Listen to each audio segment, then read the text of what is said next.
Siguradong lagot tayo kapag dumating ang tatay. Tapos wala na tayong bigas. Sana sinuutusan natin yan. Ang pagiging bunso ang madalas kinaiinggitan ng marami kasi madalas daw na kinakampihan at hindi masyadong napapalo. Tapos, iibili daw kahit anong magustuhan. Nay, gusto kong Jollibee. Nay, gusto kong laruan. Nay, gusto kong cellphone. Yay! Nay, gusto ko ng caramel glazed sweet potato skewers ala Filipino Street Gourmet. Kamutik yun lang naman eh. Oh, at bago kayo magsabing, ay, ang rich naman ni Tony, tapos bunso pa siya, di nasusunod lahat ng gusto niya. Nagkakamali kayo. Kasi sa kabila ng mga inaakala niyong kagandahan sa pagiging bunso, ipapakita ko sa inyo ang iba't ibang pangit na side ng pagiging pinakabata sa magkakapatid. Una, kapag bunso ka, madalas kahit wala namang ginagawa yung ate at kuya mo, ikaw pa rin yung palaging mauutusan. Katulad noon, ako at yung dalawa kong ate ang tao sa bahay, bubuklat sila ng mga damit na nasa aparador at pumipili ng maaari pang gamitin. Hala, ang ganda! Naku, pwede ka nang maging prinsesa dyan! Mga alipin, pagsilbihan nyo ang prinsesa!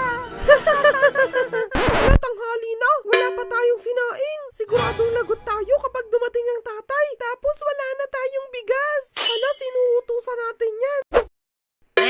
Ako noon, kakagaling ko lang sa opera ko sa paa. Pero kaya ko na naman nun lumakad. At sakto, kasama ko yung kalaro ko at pinsan ko na si Jan. Tony, magpalista ka muna ng 2 kilong bigas sa tindahan. Babayaran na lang kapag dumating ang tatay. Magpalista. Ito yung pinagandang version ng utang. Kasi diba kapag umuutang ka, nililista yon para di mo makalimutan. So kapag uutang ka, ang sinasabi na lang, palista nga po ng 2 kilong bigas. Tsaka isa pa noon, nahihirapan ako kung anong sasabihin ko kapag tatawagin yung magtitinda para umutang. Ano kayang sasabihin ko? Pautang po o pabili po? Kapag sinabi ko namang, pautang po, baka hindi lumabas yung magtitinda kasi uutang lang ako. Pag sinabi ko namang, pabili po, o anong bibilin mo? Pautang po pala. Kaya nahihirapan din ako. Kaya tinatawag ko na lang yung magtitinda at sinasabing magpapalista. So noon sinamahan na ako ng pinsan ko sa tindahan at nakautang naman kami kaso yung daan papunta sa aming bahay ipaahon kaya may mga hagdan yung dadaanan namin. At doon na nga ako nagkamali ng hakbang at natumba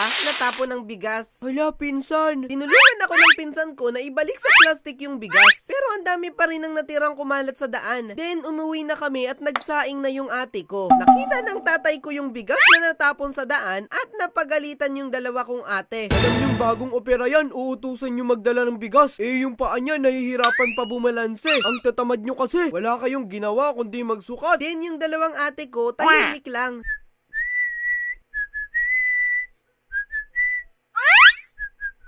Kapag bunso ka din, madalas kang asarin sa lahat na lang ng batang babae na nakikilala mo. At kung babae ka naman, sa lalaki ka naman nila aasarin. Aroy, gala. Kasi kapag bunso ka, wala kang kalaban-laban sa mga pang-aasar nila. Hindi ka makakaganti ng pang-aasar kasi wala ka namang alam sa mga buhay nila. Kaya ikaw talaga ang pagtitripan. Naalala ko noon, non-formal ako. Hindi ko alam pero bago kasi kami mag-daycare, may pinasukan pa ako na non-formal ang tawag. Merong bata doon na babae na itago natin sa pangalang Lori. So noon binabantayan pa ako ng nanay ko, then nagkwento siya sa mga kapatid ko na si Lori daw magaling sa klase. Basta something like that, hindi ko na masyadong matandaan kung paano niya kinwento. Then sabi ng kuya ko, ay, gala si Lori. Siguro kaya masipag ka pumasok dahil doon ano. At doon na nagsimula ang kanilang pang-aasar. At kahit kumakanta ako, sinasabi nila na binabanggit ko daw yung pangalan ng gala ko. Sabi ka, low, low, low, low, low, low. Binabanggit ang pangalan ng gala niya. Low, low, low, Lori daw, oh. Ay. At kahit nagsusulat ako, ay, isusulat ang name ni Lori, oh. Letter L, oh. Then ako noon, kinakagalitan ko na siya para lang mapatunayan na hindi ko siya gusto. Ayaw ko nga doon, hindi ko naman yun gusto Kapag bunso ka, hindi ka rin masyadong pinaniniwalaan. Katulad noon, nagustuhan ko yung garapon na lalagyan ng paminta namin kasi astig siya. So noon, sinabi ko sa nanay ko, Nay, napanood ko sa balita, bawal na daw magtinda ng mga paminta Tapos, bawal na din daw maglagay ng paminta sa pagkain. Oh! Kaya akin na lang tong lalagyan natin ng paminta. Kasi wala rin naman po paggagamitan nito. Dahil bawal na. Ha? Hindi pwede. Lalagyan yan dyan. Hayaan mo, huwag mong pakilaman. Ay, Isang araw din noon pumunta kami dun sa tinatawag na labasan kasi di ba liblib yung sa amin at ang tawag sa amin, looban. At kapag pumunta ka sa may kalsada, ang tawag doon, labasan. So noon nakatambay kami doon, yung nanay ko nakikipagkwentuhan tapos yung tatay ko nasa trabaho at hinihintay namin dumating. So yung kuya ko naman, parang may ginagawa din ata siya noon at syempre ako, eto, nag-i-eksperimento sa buhay. Ang ginagawa ko noon ay nagpapabalik-balik ako sa kalsada habang nakadipa at lumalakad na parang katang. At ang katwiran ko noon, ngayon lang ako nakalaya ng ganito. Ang sarap pala gawin nito dito sa kalsada. Ang sarap makitang patintero dito sa mga sasakyan. Hindi naman ako babanggain ng mga yan kasi may preno naman yung mga sasakyan eh. so noon sinusubukan ko na kahit may papalapit na sasakyan, magpapalipat-lipat pa rin ako. Then titignan ko, kapag malapit na sila at hindi ko na kayang tumawid pa, titigil na ako. At sasabihin, Muntik na yon, pero hindi ako napano.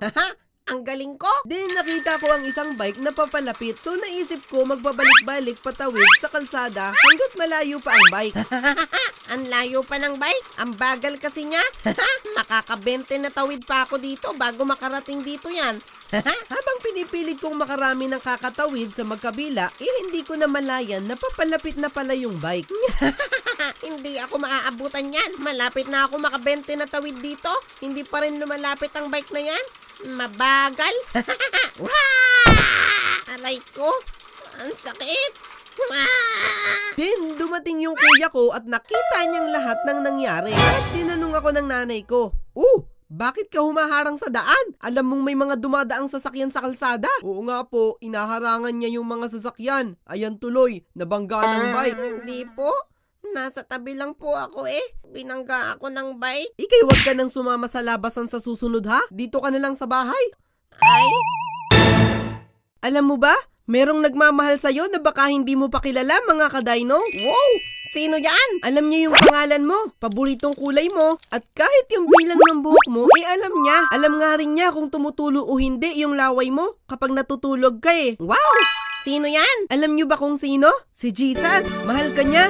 Siya ang dahilan kung bakit nabubuhay ka. Pero minsan, sa buhay natin, hindi natin siya napapansin. Hindi natin siya napapasalamatan kapag gumigis sa umaga. At minsan, di ba, nag-aaway tayo, nagdadamot, at gumaganti kapag ginawan tayo ng masama. At ang tawag dito, kasalanan. At ito ang naglalayo sa atin kay God. Pero may magandang nangyari. Ano? Mahal na mahal ka ni God. Talaga? Sa sobrang pagmamahal niya, namatay siya sa krus para alisin ang mga kasalanan natin. Hindi siya nananatiling patay, kundi nabuhay siya ulit para makasama natin siya.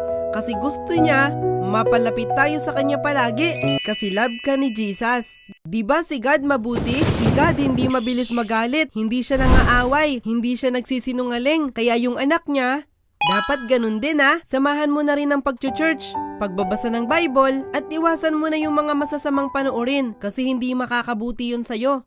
Yun lang. Babaya ba dun?